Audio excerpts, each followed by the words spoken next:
Hoy tengo el gusto de saludar a Cristina Muñoz. Cristina es periodista ecuatoriana, es videógrafa, ha sido productora de televisión, corresponsal de prensa extranjera, editora.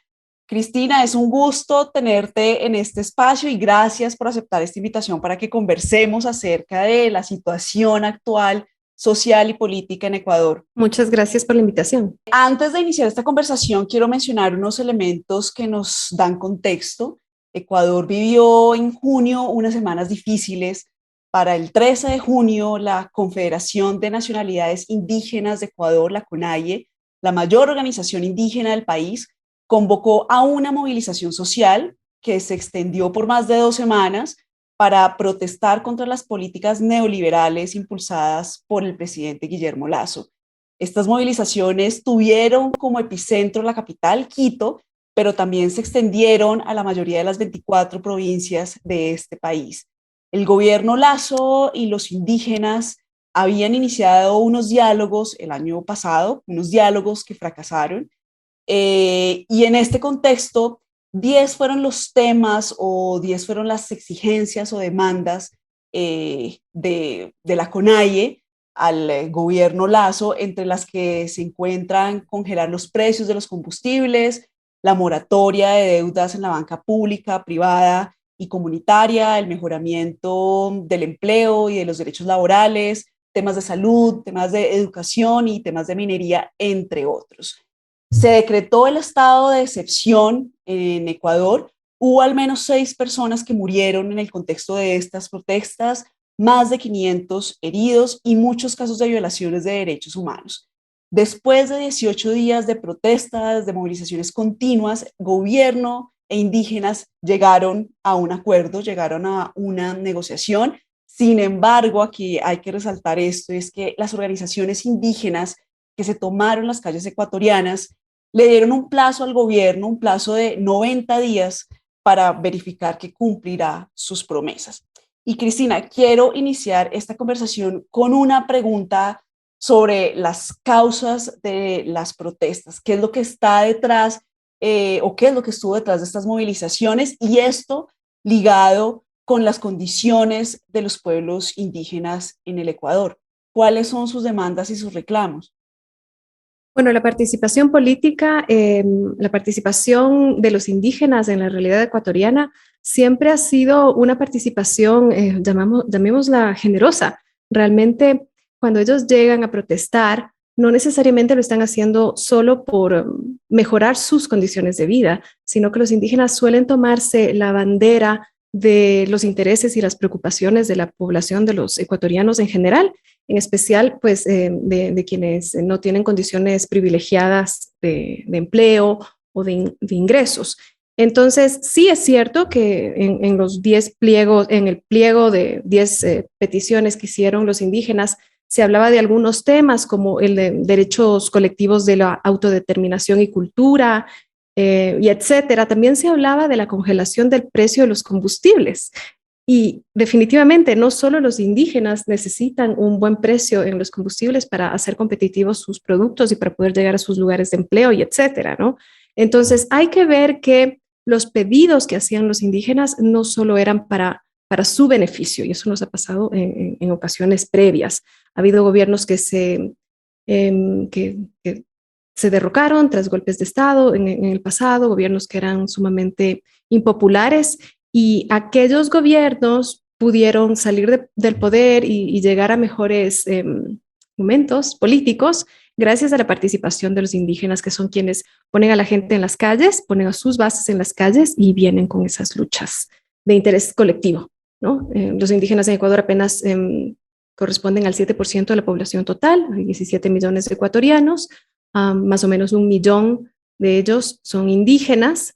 Y claro, llegan los indígenas desde el campo a Quito, pero no solo ellos protestan. Entonces, ahí se suman los estudiantes, ahí se suman las mujeres también. La participación de las mujeres en las protestas fue muy importante. Entonces, ¿qué pedían los indígenas?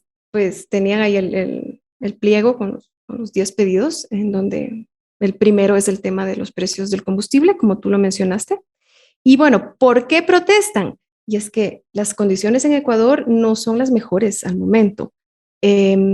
Apenas 1 de cada 3 ecuatorianos tiene un empleo formal y gana más allá del básico, que sería lo legal. El 27.7% de la población ecuatoriana es pobre, según el Instituto Nacional de Estadísticas y Censos, que es el INEC, y también hay un tema del incremento de la inseguridad, y me gustaría leerte una cifra que publicó el diario El Comercio de Quito, que dice que en Guayaquil, Durán y San Borondón, de enero al 19 de junio pasado, se registraron 644 muertes violentas.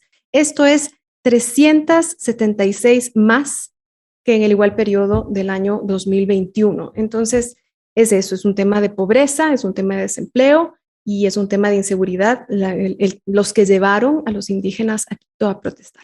Cristina, quiero que pasemos ahora al tema de la negociación.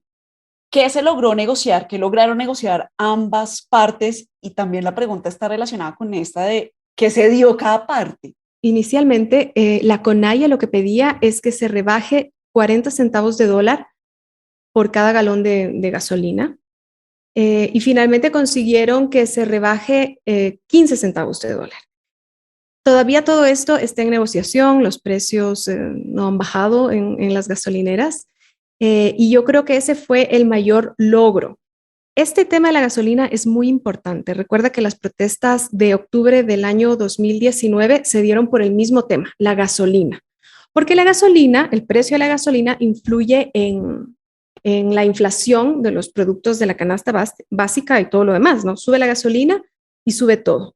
Entonces, ese fue el punto más importante que consiguieron negociar. Y yo creo que de alguna manera ganaron las dos partes, porque si bien los indígenas pedían 40 centavos, el gobierno no llegó a ceder del todo. Cedieron hasta la mitad, ¿no? Que son esos 15 centavos que aparentemente terminarán bajándose. Entonces, el resto de los puntos, bueno, se habló de salud y de educación. Pero eso no es algo que se solucione muy sencillamente por decreto ni de un día para el otro. Entonces, esto será un proceso largo. La CONAIE le ha dado 90 días al gobierno para ver cambios. Y si no hay cambios, es posible que regresen a Quito, ¿no? Y es posible que veamos escenarios similares a los de junio. Entonces, el resto de puntos que se estuvieron negociando, ¿no? De seguridad, no a la privatización, todo esto está todavía por verse, todo esto está aún sobre la mesa y no ha habido nada, digamos, definitivo. Entonces hay que esperar algunas semanas más para ver hasta dónde llegan a ceder los unos, hasta dónde llegan a ceder los otros. Y bueno, las reglas son claras y están sobre la mesa. Si en 90 días no hay cambios, entonces yo creo que se retomará este proceso de protesta. Leonidas Issa es el presidente de la CONAIE, es quien ha liderado estas movilizaciones, quien lideró también la negociación con el gobierno Lazo.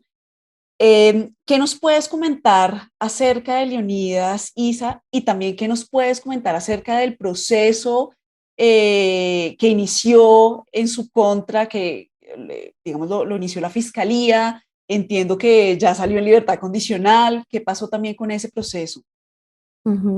Bueno, Leonidas Issa es un indígena del sur del país, bueno, no tan al sur, más bien hacia el sur de Quito. Él viene de hacia el sur de Quito. Es un indígena de la sierra. En Ecuador nos definimos como serranos a los que nacimos en las montañas y no en la costa ni en la Amazonía. Es un hombre joven y es un hombre con mucha preparación académica. Es ingeniero y a él lo conocimos fuera del mundo indígena, lo conocimos en las protestas del año 2019, donde tuvo un rol protagónico. Si bien no era el presidente de la CONAIE en esas épocas, sí tenía algún cargo alto dentro de la dirigencia y quienes andamos por la calle, ¿no? Lo veíamos en las manifestaciones, en las primeras líneas, con una capacidad de liderazgo muy importante y con un discurso muy claro. Entonces, yo creo que él tiene la particularidad de que puede ser un buen puente, puede ser un buen interlocutor entre los intereses indígenas, las necesidades indígenas y el mundo mestizo, que es el mundo que está al poder, ¿no? Son mestizos quienes lideran, quienes gobiernan el Ecuador. Entonces, él tiene un rol muy importante, es un rol muy protagónico y pese a que lo hemos visto en las manifestaciones liderando, es un hombre de un carácter bastante conciliador, con un discurso enérgico, pero se puede ver que está buscando llegar a consensos dentro de un ambiente de paz.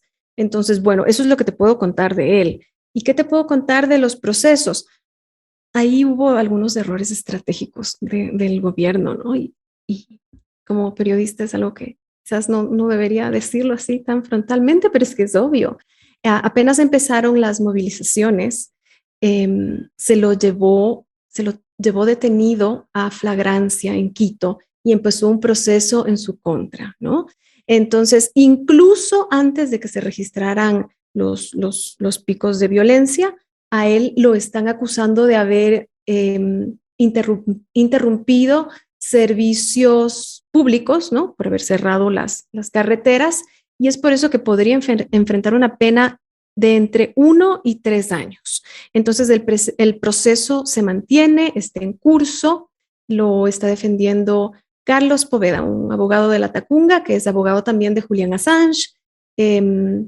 Y bueno, empezaron las audiencias el lunes 4 de julio, vienen algunas más adelante. Y de darse cárcel para Leonidas Issa, pues alguien más tomará el poder y los indígenas regresarán a Quito. No es una situación muy sencilla esta que enfrenta el gobierno. Cárcel para Issa no va a significar de ninguna manera apaciguar al mundo indígena, ¿no? Entonces, ya veremos qué es lo que trae el mundo judicial en ese sentido.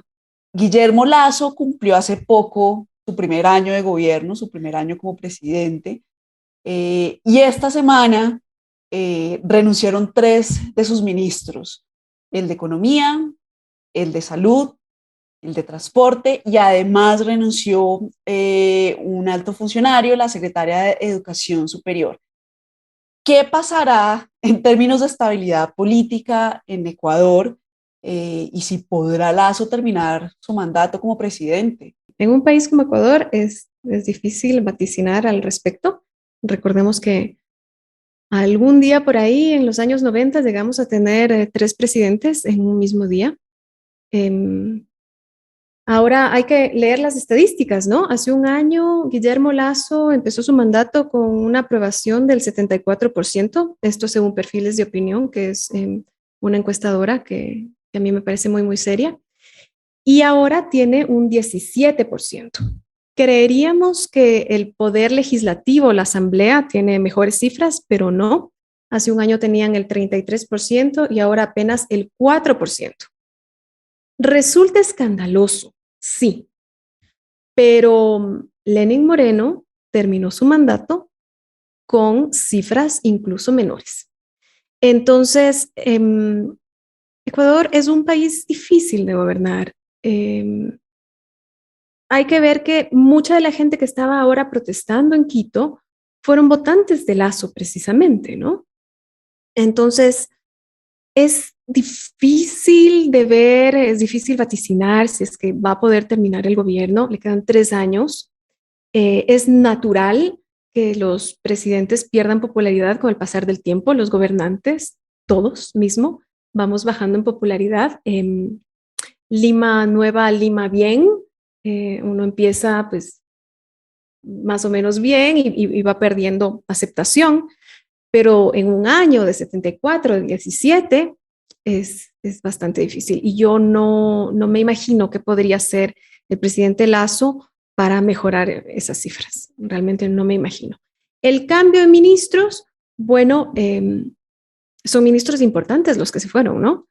De todas maneras, después de una revuelta social como la que acabamos de ver, a mí me parece natural y de alguna manera como que también puede ayudar a bajar un poco las tensiones, ese cambio de ministros, ¿no? Bueno, Cristina, pues muchas gracias por tu tiempo, gracias por darnos un contexto sobre la situación social y política en Ecuador y recibe un saludo.